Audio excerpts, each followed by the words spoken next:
सास की चालाकी, बहू की समझदारी। सीता बाजार के गली के कोने पर शारदा साड़ी सेंटर का बड़ा सा शोरूम था, जिसके अंदर रेशमी, बनारसी, चंदेरी साड़ियां बड़ी सलीके से सजी हुई थी। ये साड़ी का शोरूम राधा के पति नवीन का था, जिसमें वो तरह तरह की साड़ियां बेचा करता था। कई सालों से उनका ये बिजनेस चला आ रहा था और अब उनका शहर में अच्छा खासा नाम था। पहले ये दुकान नवीन और उसके पिता जगमोहन मिलकर संभालते थे, लेकिन कुछ समय पहले ही उनका देहांत हो गया था। तब से आलोक के साथ उसकी माँ सदा दुकान आने लगी और अब वही दोनों मिलकर काम देखने लगे। लेकिन पिछले कुछ दिनों से नवीन की दुकान ठीक से नहीं चल रही थी और इसी बात को लेकर अब वो परेशान भी रहने लगा था। उसे परेशान देख अब उसकी पत्नी भी परेशान थी। क्या हुआ जी? कुछ दिनों से देख रही हूँ आप बड़े परेशान लग रहे हैं, सब ठीक तो है ना? क्या बताऊं राधा, पिछले कुछ दिनों से दुकान में ग्राहक आना कम हो गए। समझ नहीं आ रहा आखिर ऐसा हो क्यों रहा है। माल अभी भी हमारा वहीं से आ रहा है, इसकी क्वालिटी भी अच्छी है, लेकिन फिर भी न जाने कहाँ गड़बड़ हो रही है। देखिए जी, बिजनेस में अप्स एंड डाउन्स तो चलते ही रहते हैं, आप फिक्र मत कीजिए, धीरे धीरे सब ठीक हो जाएगा। लेकिन अगले कुछ दिन तक भी उनका काम ऐसे ही चलता है, जिससे नवीन भी परेशान था। अपने पति को परेशान देख राधा सोचती है, जरूर कोई ना कोई बात है जिस वजह से ये सब हो रहा है, लेकिन आखिर वो वजह क्या है इसका पता लगाना ही होगा और इसके लिए मुझे खुद शोरूम जाना होगा। फिर अगले दिन सुबह राधा भी तैयार हो जाती है और जैसे ही नवीन और शारदा शोरूम जाने के लिए निकलने लगते हैं तो वो भी उनके साथ जाने लगती है। 1 मिनट, तू तैयार होकर कहाँ चल दी? आपके साथ माँ जी, शोरूम पर। वो क्या है ना, आप लोग चले जाते हो तो मैं भी सारे दिन घर पर रहकर बोर हो जाती हूँ, इसलिए सोचा मैं भी आप लोगों के साथ चलूं, इसी बहाने मेरा भी मन लगा रहेगा। नवीन, समझाना अपनी बीवी को। अब माँ वो जाना चाहती है तो जाने दीजिए ना। ठीक है, लेकिन इसे बोल दे कि ये चुपचाप से गले के पास ही बैठी रहेगी, हमारे सेल्स वाले लोगों को डिस्टर्ब नहीं करेगी। नहीं माँ जी, मैं भला ऐसा क्यों करूंगी? अब बेटे के आगे शारदा कुछ नहीं कहती और अब राधा भी उनके साथ चल पड़ती है। शोरूम पहुंचने के कुछ देर बाद राधा गले पर बैठ जाती है और आलोक और शारदा ग्राहकों का वेलकम करते हैं।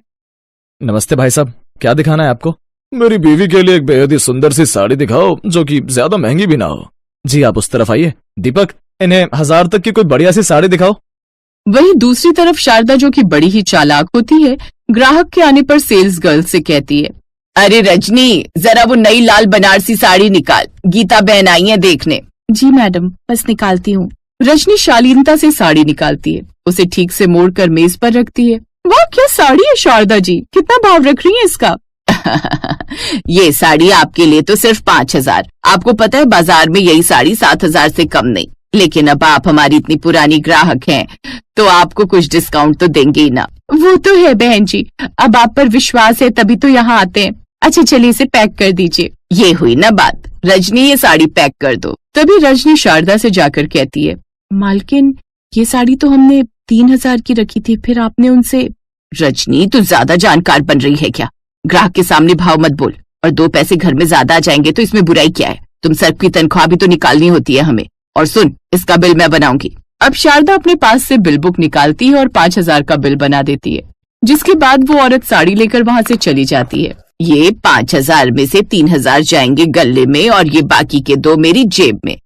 शारदा जाकर अपने बेटे को 3000 दे देती है और बाकी 2000 अपनी जेब में डाल लेती है। राधा, जो कि समझदार बहू थी, वो अपनी सास को ये सब करते हुए देख लेती है, लेकिन उस वक्त वो चुप रह जाती है। लेकिन उसके मन में एक सवाल उभरता है कि माँ जी हर ग्राहक से जरूरत से ज्यादा भाव क्यों वसूलती हैं? हो ना हो गड़बड़ यहीं कहीं है।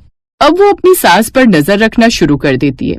शारदा देवी को महिला समिति से बड़ा ऑर्डर मिलता है, पूरी 50 साड़ियों का बड़ा ऑर्डर। देख राधा, ये ऑर्डर मेरे भरोसे आया है, तू बस पैकिंग संभाल लेना। जी माँ जी, पर क्या हम इन पर थोड़ा डिस्काउंट नहीं देंगे? बल्क ऑर्डर है तो ग्राहक खुश रहेगा। हाँ हाँ, तू चिंता मत कर, मैं सब संभाल लूंगी। पर असल में शारदा देवी ने समिति की महिलाओं को जो साड़ी दिखाई थी, उसकी क्वालिटी और डिजाइन बहुत अच्छा था, लेकिन जो साड़ी उसने उन्हें पैक करवा कर भिजवाई वो बिल्कुल उसी के जैसी दिखने वाली साड़ी थी, जिसकी क्वालिटी कुछ खास नहीं थी। रजनी, दीपक, राजू, सारी पैकिंग हो गई, लेकिन तभी उनमें से एक पैकिंग जो ठीक से नहीं हुई थी वो खुल जाती है और उसमें से साड़ी बाहर आ जाती है। राधा के हाथ जैसे वो साड़ी लगती है वो हैरान रह जाती है। अरे ये क्या, ये कौन सी साड़ी है? ये तो वो साड़ी है ही नहीं जिसे देखकर महिला समिति ने ऑर्डर दिया था, बल्कि ये तो उससे अलग है। ये उसके जैसी दिखती है लेकिन इसकी क्वालिटी कितनी लो है। रजनी, ये सब क्या है? वो ये सब साड़ियां बड़ी मालकिन ने ही हमें लेकर दी थी, पटरी किनारे लगने वाले मंगल बाजार से, और कहा था कि यही पैक कर दें। ये सब सुनकर तो राधा हैरान ही रह जाती है। अरे ये तो खुला धोखा है, अगर ये बात बाहर गई तो दुकान की बदनामी हो जाएगी और हमारा काम धंधा तो और भी मंदा हो जाएगा।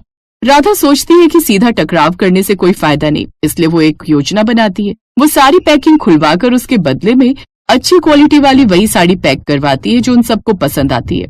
फिर अगले दिन जब समिति की महिलाएं साड़ियां लेने आती हैं, आप सबको हमारी दुकान पसंद आई, इसके लिए धन्यवाद। वैसे हमारे यहाँ त्योहार छूट चल रही है, तो आपकी हर साड़ी के साथ आपको 5 रुपए की छूट दे रहे हैं। वाह, कितना अच्छा है। शारदा देवी चौंक जाती है। राधा, ये तूने किससे पूछा? माँ जी, ग्राहक खुश होंगे तो अगली बार और ऑर्डर देंगे और इससे हमारे शोरूम की प्रतिष्ठा भी बढ़ेगी। फिर सभी महिलाएं खुश होकर शारदा देवी से कहती हैं, आपकी बहू बहुत समझदार है शारदा जी, इतनी विनम्र और सलीकेदार लड़की कम मिलती है आजकल। ये सुनकर शारदा देवी मजबूरन मुस्कुरा देती हैं। जब सब सो जाते हैं, शारदा देवी मन ही मन सोचती है, देखो जी, ये बहू तो दुकान की मालकिन बनने चली है, आज बिना पूछे छूट दे दी, कल को ना जाने क्या करेगी। नहीं, इसका दुकान पर आना बंद करवाना ही होगा। अभी से दिखाती हूँ असली चालाकी। अगले दिन वो राधा को दुकान भेजती है और खुद पीछे के कमरे में बैठकर राधा की जगह नकली बिल बनाने लगती है, जिनमें साड़ियों की कीमत ज्यादा दिखाई दे। लेकिन राधा ने पहले ही अकाउंट बुक की फोटो खींच रखी थी। फिर उसी शाम को शोरूम पर गीता पड़ोसन और कुछ ग्राहक आती हैं। शारदा जी, आपने पिछली बार जो साड़ी दी थी उसकी क्वालिटी वैसी नहीं निकली। कौन सी साड़ी गीता दीदी? वो जो 5000 की बताई गई थी? हाँ वही। राधा अकाउंट बुक निकालती है। दीदी ये देखिए, वो साड़ी 3000 की लिस्टेड है, शायद बिल में कोई गड़बड़ी हो गई हो। शारदा देवी के चेहरे पर पसीना छलक जाता है। अरे नहीं, ये तो टाइपिंग मिस्टेक है। माँ जी, गलती इंसान से ही होती है, आगे से हम दोनों साथ मिलकर बिल बनाएंगे ताकि कोई भ्रम ना हो। और आंटी जी, ये लीजिए आपके 2000 रुपए। ये सुनकर ग्राहक मुस्कुराते हुए सिर हिलाते हैं।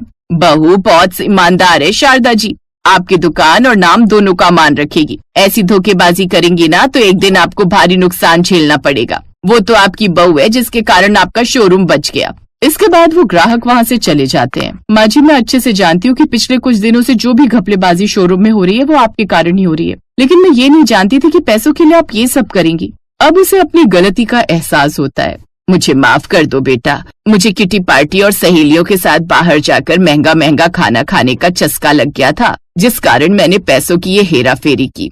लेकिन मैं नहीं जानती थी कि मैं इससे अपना ही नुकसान करूंगी, लेकिन अब ऐसा नहीं होगा। राधा, माफ कर दे बेटी।